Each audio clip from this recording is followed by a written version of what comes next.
नमस्कार दोस्तों, स्वागत है आपका आज की फटाफट बड़ी खबरों में। एक बार फिर हम हाजिर हैं आज की सभी बड़ी खबरों को लेकर। इस वीडियो में हम आपको बताने वाले हैं आज की बेहद बड़ी खबरें, लिहाजा इस वीडियो को पूरा आखिर तक देखें। इसलिए दोस्तों इस वीडियो को लाइक और शेयर भी जरूर कर दें। आज की बड़ी खबरों में हम आपको बताएंगे सभी बड़ी खबरें। जी हाँ दोस्तों, बकरीद के लिए गाइडलाइन जारी हुए हैं ये आदेश। अनिल के रतूड़ी, पुलिस महानिदेशक उत्तराखंड द्वारा समस्त जनपद प्रभासियों, सेना नायकों एवं परिक्षेत्र प्रभारियों के साथ पुलिस मुख्यालय स्थित सभागार में वीडियो कॉन्फ्रेंसिंग के माध्यम से कोरोना काल को देखते हुए आगामी त्यौहार ईद उल जुहा यानी बकरीद, रक्षाबंधन, कृष्ण जन्माष्टमी एवं स्वतंत्रता दिवस के विषय में आवश्यक दिशा निर्देश जारी किए गए हैं। अनिल के रतूड़ी, पुलिस महानिदेशक उत्तराखंड द्वारा समस्त जनपद प्रभारियों, सेना नायकों एवं परिक्षेत्र प्रभारियों के साथ पुलिस मुख्यालय स्थित सभागार में वीडियो कॉन्फ्रेंसिंग के माध्यम से कोरोना काल को देखते हुए आगामी त्यौहार ईद उल जुहा यानी बकरीद, रक्षाबंधन, कृष्ण जन्माष्टमी एवं स्वतंत्रता दिवस के विषय में आवश्यक दिशा निर्देश जारी किए हैं। अशोक कुमार, महानिदेशक अपराध एवं कानून व्यवस्था उत्तराखंड द्वारा आगामी त्यौहार को देखते हुए भारत सरकार एवं राज्य सरकार द्वारा दिए गए निर्देशों को सभी जनपद प्रभारियों को समझाते हुए इनका अनुपालन कराने हेतु निर्देश किया गया है। वीडियो कॉन्फ्रेंसिंग में जनपद प्रभारियों, सेना नायकों एवं परिक्षेत्र प्रभारियों को निम्नलिखित दिशा निर्देश जारी किए गए हैं। आगामी बकरीद त्यौहार के दृष्टिगत समस्त जनपद प्रभारी जिलाधिकारी से समन्वय बनाते हुए मस्जिद के मौलवियों एवं धर्मगुरुओं से नमाज एवं कुर्बानी के संबंध में वार्ता कर लें। इस अवसर पर केंद्र एवं राज्य सरकार की गाइडलाइन एवं माननीय उच्च न्यायालय के आदेश का अनुपालन हो।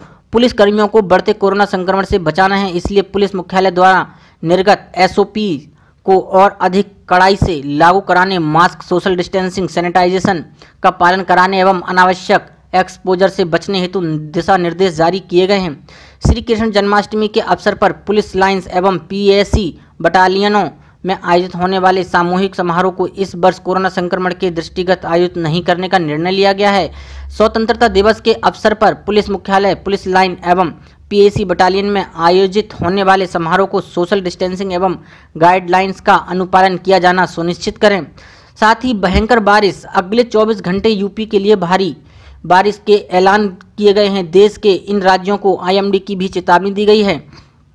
देश के कई हिस्सों में लगातार हो रही बारिश के चलते बाढ़ की स्थिति है। हालांकि देश के कई हिस्से अभी भी ऐसे हैं बारिश का इंतजार है। मौसम विभाग की जानकारी के अनुसार आगरा और आसपास के क्षेत्र में हल्की तीव्रता की बारिश होने की संभावना है। 29 से 30 जुलाई तक देश के अलग अलग हिस्सों में बारिश देखने को मिल सकती है। वहीं दूसरी तरफ महाराष्ट्र में भारी बारिश शुरू हो गई है, जिसका एक वीडियो भी सामने आया है। मौसम विज्ञान विभाग ने दिल्ली वालों को खुशखबरी दी है। दिल्ली में 29 और 30 जुलाई को भारी बारिश होगी। मौसम विभाग ने कहा कि निचले इलाकों और सड़कों में पानी भर सकता है, जिससे बिजली और पानी की सप्लाई प्रभावित हो सकती है। दिल्ली एनसीआर में 29 और 30 जुलाई की शाम को 1 से 2 बार बारिश होगी।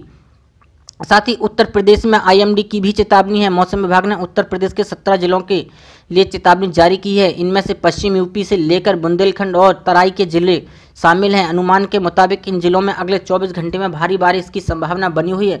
साथ ही आकाशीय बिजली का भी खतरा है। पश्चिम यूपी के जिन जिलों के लिए चेतावनी जारी की गई है वे मुरादाबाद, बिजनौर, मुजफ्फरनगर और सहारनपुर। इसके अलावा तराई के जिन जिलों के लिए अलर्ट जारी किया गया है, अनुमान के मुताबिक 30 जुलाई को इनमें से कुछ जिलों में 100 मिमी से भी ज़्यादा बारिश हो सकती है। 29 जुलाई को वाराणसी, देवरिया, गोरखपुर, मऊ और बलिया में भी भारी बारिश की संभावना जताई गई है। मौसम विभाग ने यह भी चेतावनी दी है कि इस दौरान इन शहरों में भारी बारिश से जल जमाव की समस्या खड़ी हो सकती है। साथ ही बिजली सप्लाई और यातायात भी बाधा हो सकती है। साथ ही आप जानेंगे 1 अगस्त से बदल जाएंगे ये 10 नियम, पड़ेगा आप पर सीधा असर। बस 2 दिन में जुलाई महीने का अंत हो रहा है और अगस्त के महीने से कई सारे नियमों में बदलाव होने जा रहे हैं। कोरोना वायरस महामारी के बीच 1 अगस्त से देश में कई बड़े बदलाव होने वाले हैं। इसमें कई चीज़ें सस्ती हो जाएंगी। इसका असर सीधा आपकी जेब पर पड़ेगा। इन बदलावों में बैंक लोन, पीएम किसान स्कीम, न्यूनतम बैलेंस पर चार्ज शामिल है। मालूम हो कि 1 अगस्त से कार और बाइक खरीदने वालों को आज की तुलना में कम कीमत चुकानी पड़ेगी। ऐसे में अगर इन पर ध्यान नहीं दिया तो आपको नुकसान हो सकता है। तो चलिए आज हम आपको इन बदलाव के बारे में बता दें ताकि आप अपने हिसाब से एडजस्ट कर सकें। नई कार और मोटरसाइकिल खरीदने वालों के लिए जानकारी और अच्छी खबर है, 1 अगस्त से कार और टू व्हीलर इंश्योरेंस से जुड़े नियम बदलने जा रहे हैं। भारतीय बीमा विकास व नियामक प्राधिकरण के निर्देशों के अनुसार 1 अगस्त से गाड़ी खरीदते समय कार के लिए 3 साल का और टू व्हीलर के लिए 5 साल का थर्ड पार्टी कवर लेना जरूरी नहीं है।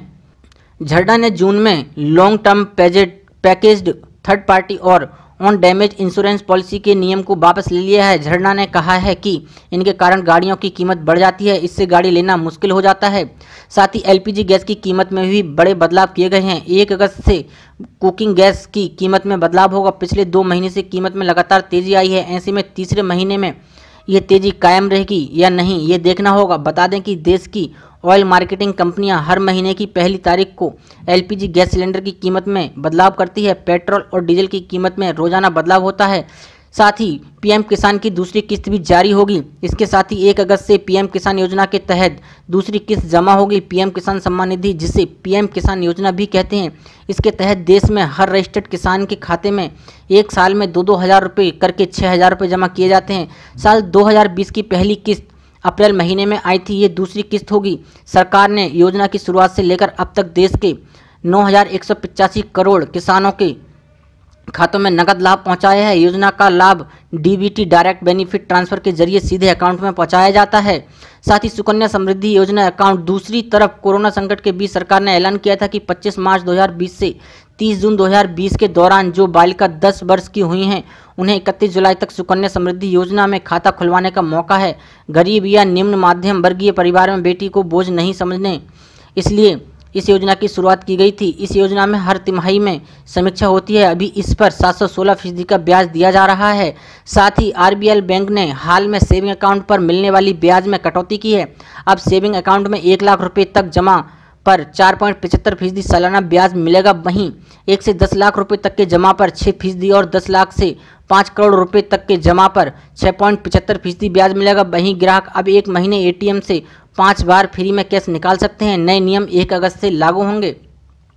साथ ही 2019-20 के लिए इन्वेस्टमेंट दिखाने का आखिरी मौका है। Central board of direct taxes यानी सीबीडीटी ने वित्त वर्ष 2019-20 के लिए पीपीएफ, एनपीएस और सुकन्या समृद्धि योजना के अंतर्गत टैक्स सेविंग इन्वेस्टमेंट के तहत इन्वेस्टमेंट करने की तारीख को 31 जुलाई तक बढ़ा दिया था। अगर आपने अभी तक नहीं किया है तो तुरंत कर लें। सीबीडीटी ने 80D के तहत मेडिकल क्लेम, 80G के तहत डोनेस्ड इन्वेस्टमेंट दिखाने का समय भी 31 जुलाई तक बढ़ाया है। वित्त वर्ष 2018-19 के लिए 31 जुलाई तक है ये बड़ा मौका। वित्त वर्ष 2018-19 के लिए मूल और साथ ही संबंधित आयकर रिटर्न दाखिल करने का समय सीमा 31 जुलाई 2020 को समाप्त हो रही है, इसलिए समय रहते ये काम कर लें। इसके अलावा वित्त वर्ष 2019-20 के लिए 80C, 80D, 80G दान के तहत इनकम टैक्स में कटौती का दावा करने के लिए विभिन्न निवेश भुगतान करने की समय सीमा 31 जुलाई 2020 है। अगस्त के महीने में इसे करने का मौका नहीं मिलेगा। साथ ही पीपीएफ पर पेनाल्टी खत्म हो रही है। लॉकडाउन के बीच डाक विभाग ने पीपीएफ सहित छोटी बचत स्कीमों में तय अवधि के अंदर न्यूनतम राशि न डाल पाने पर पेनाल्टी खत्म कर दी थी। पब्लिक प्रोविडेंट फंड, रैंकरिंग डिपॉजिट जैसी स्कीमों में बिना पेनाल्टी के 31 जुलाई तक न्यूनतम राशि डाली जा सकती है। पहले यह तारीख 30 जून तक थी, जिसे बढ़ाकर 31 जुलाई कर दिया था। साथ ही पीएम मोदी की अगुवाई में कैबिनेट की बैठक। आज 34 साल बाद नई शिक्षा नीति को मिलेगी मंजूरी।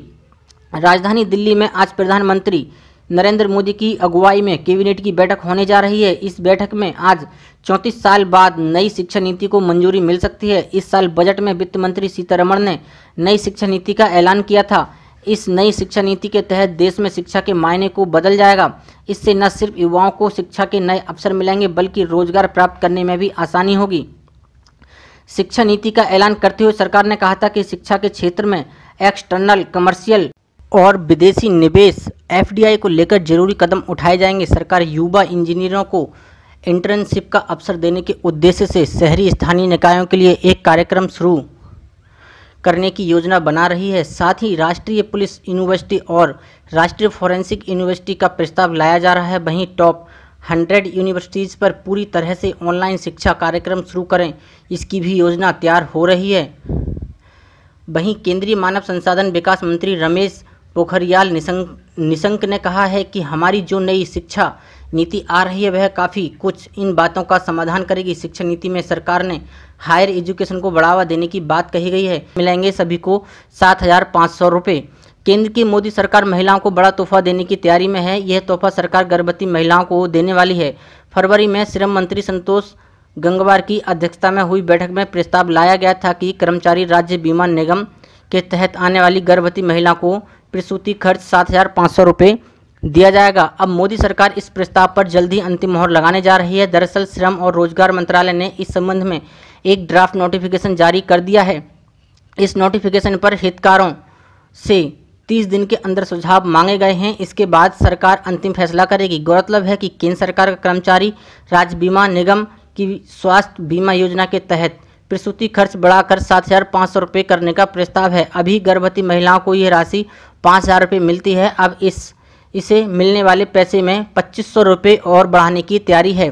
ISIC की स्वास्थ्य बीमा योजना के अंतर्गत बीमित महिला कर्मचारी व बीमित पुरुष कर्मचारी की पत्नी के लिए प्रसूति खर्च सरकार देती है। ये प्रसूति खर्च उन लाभार्थी महिलाओं को मिलता है जो ESIC नेटवर्क के अस्पताल या औषधि केंद्रों तक पहुंच नहीं होने की वजह से अन्य अस्पतालों में मातृत्व सेवाओं का लाभ लेती हैं। ये मातृत्व सहायता सिर्फ 2 बच्चों के लिए दी जाती है। फिलहाल अब केंद्र सरकार के फैसले के बाद गर्भवती महिलाओं को प्रसूति खर्च पहले से 2,500 रुपये अधिक मिलेंगे। साथ ही रिटायर होने वाले सरकारी कर्मचारियों के लिए जरूरी खबर है, अब ऐसे बनेगी पेंशन। रिटायर होने वाले केंद्रीय कर्मचारियों के लिए राहत की खबर है। कोविड-19 महामारी के कारण अगर उनकी पेंशन नहीं बन पाती है तो उन्हें प्रोविजनल पेंशन मिलने लगेगी। केंद्रीय मंत्री जितेंद्र सिंह ने इसका ऐलान किया है। उनके मुताबिक महामारी के दौरान कर्मचारियों को नियमित पेंशन भुगतान आदेश यानी PPO जारी होने और पेपर वर्क पूरा होने तक प्रोविजनल पेंशन मिलेगी। बता दें कि केंद्र सरकार ने 1 करोड़ से ज़्यादा कर्मचारी और पेंशनरों को 7वें वेतन आयोग के तहत पेमेंट होता है। AG ऑफिस ब्रदरहुड के पूर्व अध्यक्ष हरिशंकर तिवारी के मुताबिक प्रोविजनल पेंशन का नियम नया नहीं है। किसी सरकारी कर्मचारी के रिटायरमेंट पर उसे प्रोविजनल पेंशन शुरू हो जाता है। पेंशन की रकम उसकी लास्ट ड्रॉ सैलरी पर निर्भर करती है। एक्चुअल पेंशन और प्रोविजनल पेंशन की रकम में खास अंतर नहीं होता है। महामारी और लॉकडाउन के दौरान सरकारी कर्मचारियों को मुख्य दफ्तर में पेंशन फॉर्म जमा करने में दिक्कत हो सकती है या वे सर्विस बुक के साथ दावा फॉर्म संबंधित वेतन और लेखा पे एंड अकाउंट कार्यालय में जमा करवा पाने की स्थिति में ना हो। खासकर दोनों कार्यालय अगर अलग अलग शहरों में हैं तो यह समस्या और बढ़ जाती है। कार्मिक जन शिकायत और पेंशन मामलों के मंत्री सिंह के मुताबिक यह केंद्रीय सशस्त्र पुलिस बलों के लिए जरूरी है जो एक शहर से दूसरे शहर लगातार आते जाते हैं। इनके हेड ऑफिस, सैलरी और अकाउंट दफ्तर दूसरे शहरों में होते हैं। मोदी सरकार के सत्ता में आने के बाद पेंशन से और पेंशनभोगी कल्याण विभाग में काफ़ी बदलाव किए गए हैं। उसे ऐसे तैयार किया गया है जिससे वह संबंधित कर्मचारी को बिना किसी देरी के रिटायरमेंट के दिन से ही PPO दे सकें। हालांकि कोविड-19 महामारी और लॉकडाउन के कारण दफ्तर का काम ठीक ढंग से नहीं चल पा रहा है। इस दौरान रिटायर होने वाले कुछ कर्मचारियों को PPO नहीं जारी किया जा सकता। लेकिन मौजूदा सरकार पेंशनभोगी और वरिष्ठ नागरिकों को लेकर संवेदनशील है। इसलिए CCS पेंशन नियम 1972 के तहत नियमित पेंशन पेमेंट में देरी से बचने के लिए नियम में छूट दी जा सकती है ताकि अस्थायी पेंशन और अस्थायी ग्रेच्युटी का भुगतान बिना किसी रुकावट के नियमित PPO जारी होने तक हो सके। कार्मिक मंत्रालय ने कहा है कि कोविड-19 महामारी के दौरान रिटायर होने वाले केंद्र सरकार के कर्मचारियों को पेंशन पेमेंट आदेश जारी होने और दूसरा पेपर वर्क होने तक अस्थायी पेंशन की रकम मिलेगी। ऐसी बड़ी खबरों को देखने के लिए हमारे चैनल को सब्सक्राइब करें और वीडियो को लाइक शेयर जरूर करें।